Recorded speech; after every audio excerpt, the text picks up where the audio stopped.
Okay, alright. Welcome back to my YouTube channel. I'm Maldis Vlog. Nako, mainit. Matindi. 2024 na. Painit ng painit. Ang kaso tungkol dito sa pagpanaw ng batikan na aktor na si Ronaldo Valdez. Nang dahil sa video lamang na lumabas ay nagkaroon po ng ibang anggulo pa ng pag-iimbestiga. That's why sa puntong ito, pati kasambahay ay nadamay na ang mga tao na kasama ni Ronaldo Valdez nung nabubuhay ay nadamay na. Kumusta na nga ba ang pag-iimbestiga dito tungkol dito sa tinatawag na parapin test? Mga kaibigan, maraming nananabik, marami ang umaasa na lalabas ang resulta. But sa puntong ito, gusto ko pong ibahagi sa inyo ang nilalaman ng video na yan. Lumabas na nga ba at ano na ang nangyari sa investigasyon? Kumusta na ang parapin test? Mga kaibigan, dahil marami naghihintay sa result po. Gusto ko pong ibahagi sa inyo at yan po ang ating tatalakayin. Kung bago pa lang po kayo sa aking maliit pa na YouTube channel, inaanyayahan ko po kayo.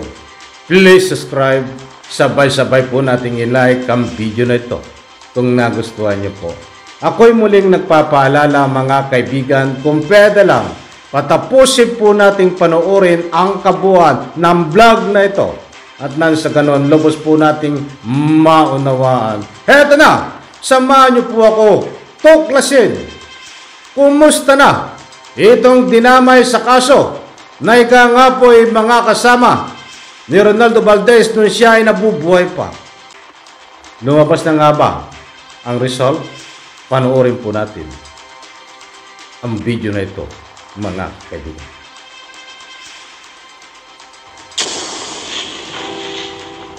Lumalabas sa investigasyon ng QCPD na nakaupo ang 76 na taong gulang na si Valdez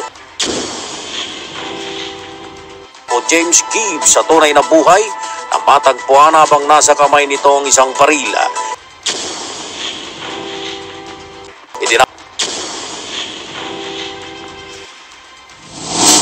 Isinailalim na sa paraffin test ang mga kasambahay at lahat ng nasa bahay ng namatay na si Aktor Ronaldo Valdez. Ito ayon sa Quezon City Police District ay bahagi lamang ng proseso ng masusing investigasyon sa pagpanaw ng veteranong aktor.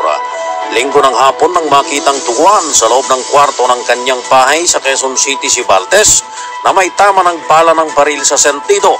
Paglilinaw ni QCPD Criminal Investigation and Detection Unit Chief Police Major Dondon Liapitan.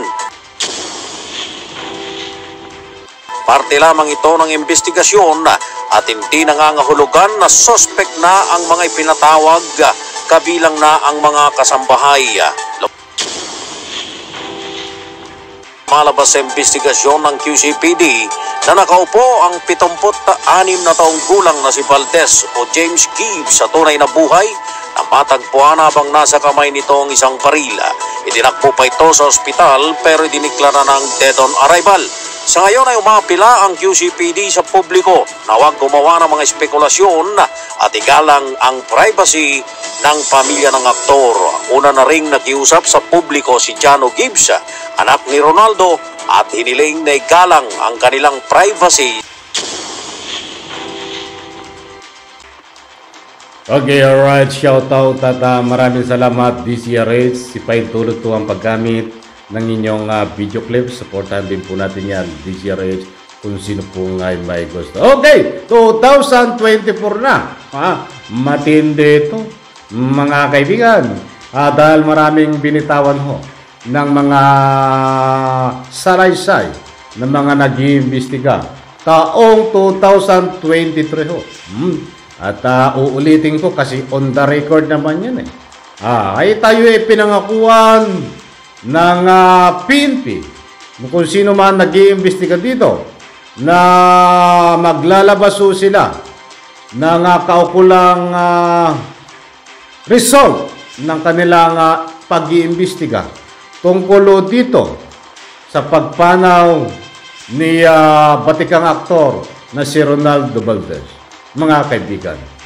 At kaya nga ho, nandito po ang tambayan kahit saan mang comment section.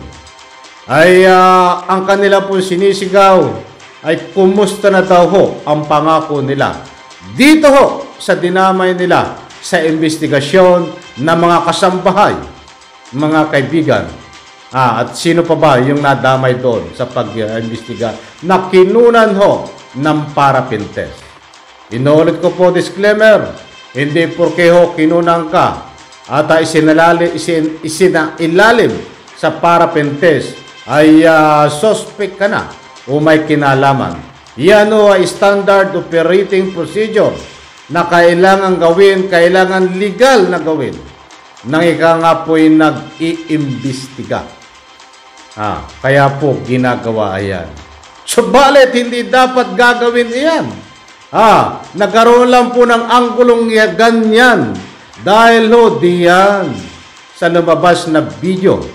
Kumalat na video tungkol sa actual video na ika nga po'y pag-responde ng PNP na nagkaroon po ng malaking katanungan katulad nga ng sinasad sa video na yan na salaysay na natagpuan ang aktor na si Ronaldo Valdez nakaupo, nakayuko, hawak ang barel, mga kaibigan.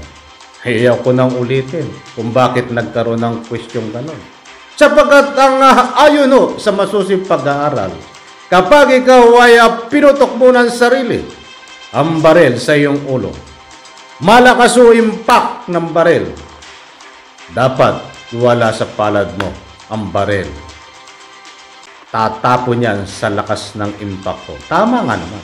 Kahit saan ho ako magtanong at kahit saan ako ika nga po'y magsaliksik. Tama nga po. And then, ang katawan dapat to nang ika nga po'y ni Ronaldo Valdez, dapat yan ika nga po'y bumulagta. Subalit nakaupo, sitting pretty pa din, mga kaibigan. Kaya nagkaroon po ng masusing investigasyon at sabi nga ay maglalabas ng result. Taon 2024 na ho ay wala pang result. Ay pasensya na po pasintabi, hindi po kami nagdudumali. Yung amin ho, kayo po ay nangako taon 2023 ay maglalabas kayo ng result, but naunawaan namin hanggang ngayon po. Dahil ilang araw po at maraming holiday, tingnan po natin, abangan natin kung ano po ang magiging result nito. Unang-una, yung parapinteso dito kay Ronaldo Valdez. Dahil sumailalim din po ito, napaka-importanting mahalaga nito. Dahil ika nga po'y kapag ito ho, sa legal na paraan kung ano man ang result dito, igalang natin. Kung ito po ay positive, so walang problema. Mga kaibigan, igalang po natin sa gunpowder. Kung negative po, igalang din po natin. Mga kaibigan, basta mayroon po kayo strong evidence na ika nga po'y pag nagsalita kayo sa social media, nandiyan po ang matibay na ebidensya. Mga kaibigan, alam niyo ho, dito sa ika nga po'y pagpanaw na controversial ni Ronaldo Valdez, ay hindi po kami ang nagtatanong dito. Nagkaroon po ng malaking katanungan dito tungkol ho sa video na lumabas. Mga kaibigan, trabaho nyo po kayong mag-imbestiga. Patunayan po sa taong bayan ng maalis ang duda. Dahil hanggang ngayon po, duda ang taong bayan dahil ho sa anggulo doon ho sa lumabas na video, mga kaibigan. At syempre, eto, bigyan din natin ng highlight. Nakikiusap si Johnny Gibbs, matagal na ito nakikiusap, na kung pwede ay bigyan sila ng privacy dito sa ika nga po'y usapin na kaso. Ay may nire-respeto po natin, mga kaibigan. Nabigyan po sila ng privacy. Ay karapatan po nila yon. Bata hindi nyo po pwedeng pigilan Johnny Gibbs Itong inirespeto namin yung mga sabi mo, ba't hindi nyo pwedeng pigilan ang taong bayan? Lalong-lalo na po, kayo ay artista, ang ama mo ay artista. Marami nagmamahal po diyan. Alam mo naman ang buhay artista. Hindi ko nakalaipaliwanag sa iyo yan.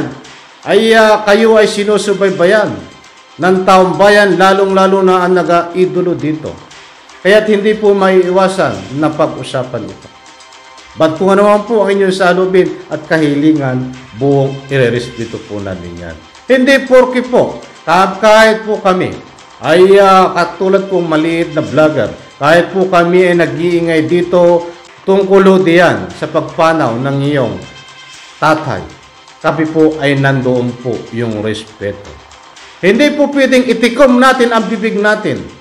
Kapag mayroon po tayo, dapat ika nga po'y tingnan.